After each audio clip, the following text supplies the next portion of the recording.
Generally with these podcast interviews, I start with interviews with successful change makers. I'm always interested in how people get onto this path in the first place. There's some turning point. For some people, it comes very early on. For some, it comes later on.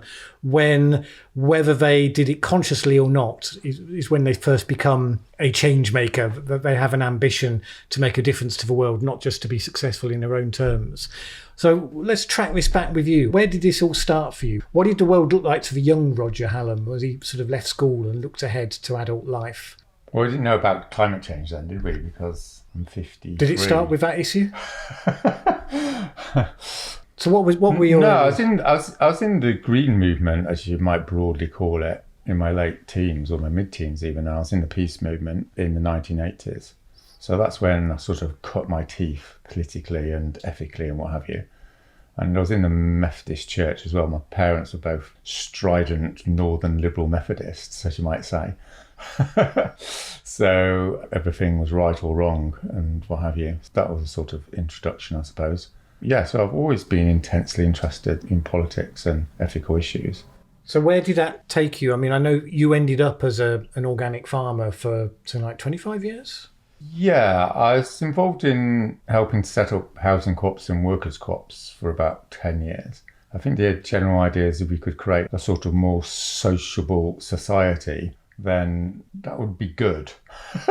That seemed quite clear to me anyway. And then I went to the States when I was 25 and I was sort of studying cooperatives and what have you. And then I sort of got the bug on growing vegetables. And by my late 20s, I decided the world was as it was and I was going to retire and grow my veg and have a family and all those adult things that one thinks one's going to do in life. And so I did. I mean, I did become aware of climate change. I think it's the same for millions of people. It's like no one can actually remember when it came into your consciousness. It sort of seeps in. And you can remember when you didn't know anything about it, and you can remember when you definitely did, but you can't remember that moment. But, by the early 2000s, it was there, definitely. And then around 2005, it rained every day for 7 weeks and I lost £100,000 on my farm and everyone lost their jobs. So that was a bit of a wake-up call. Though, to be honest, I was sort of aware that everything was getting a bit amazingly bad before then. And then it rained again the following year for 7 weeks, and then we had the coldest winter ever, and then it had the warmest April and the dullest August. And so it's gone on ever since. So I don't really grow very much anymore. I would not say that for sort of political effect. The fact of the matter is, I actually can't risk growing outside or growing polytunnels. So, and then 2008 happened and I thought the world was obviously heading towards some major change with the financial crisis. And I wanted to get back into academia. I was at London School of Economics when I was younger. So I did a MA and then I ended up at King's College to do a PhD, and I've been doing that off and on for five years now, I think. Yes. On the rather unacademic subject of how to cause trouble effectively. Yes.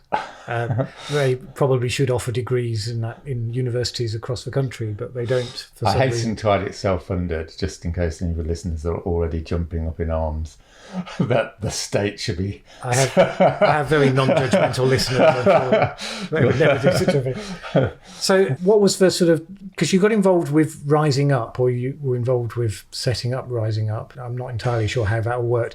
And you were also involved with your own sort of protests at King's College. So which came first, and how exactly did this rapid growth in your radicalisation sort of finally take off?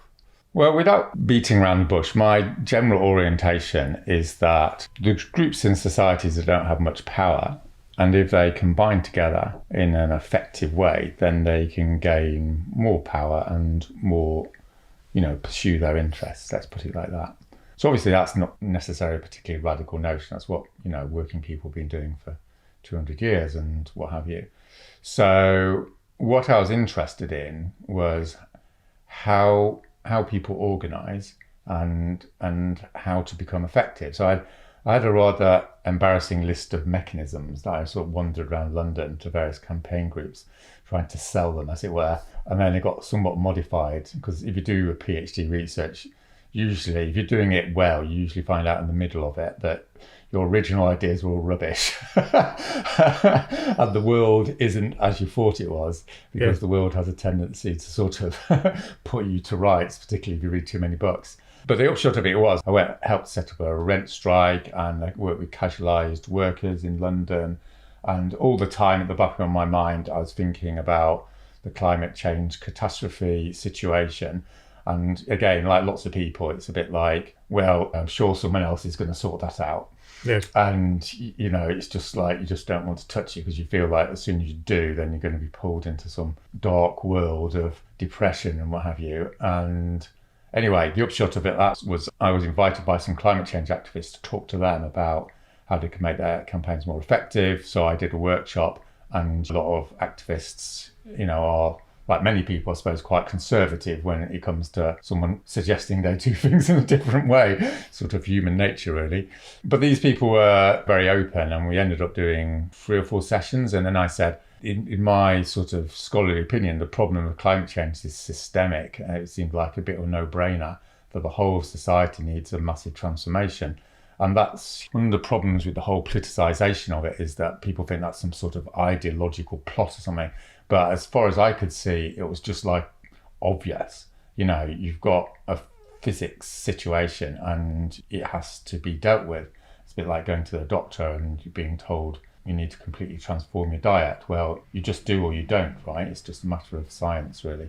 So I said to them that they needed to look at a whole strategy of transforming society, and that would involve mass participation, civil disobedience. That's a lot of people breaking the law all at the same time in a non-violent way. Rising Up was set up with myself and a number of other sort of scholars and activists and general hangers-on, as you might say. And we spent a year or 2 involved in designing this project. And in January last year, I did a paper called Pivoting to the Real Issue, which basically said that climate change is the main structural defect in society, and that's what we need to focus on. And in April, Extinction Rebellion was born, and it was a big collective effort, I hasten to add. And as you know, the rest in history. Yeah. So, were there other potential issues on the table? I mean, you said that you did this paper saying, no, this is the issue. Was there a sort of discussion going on about, well, what is our breakthrough issue? How do we move forwards? And that was what you put on the table.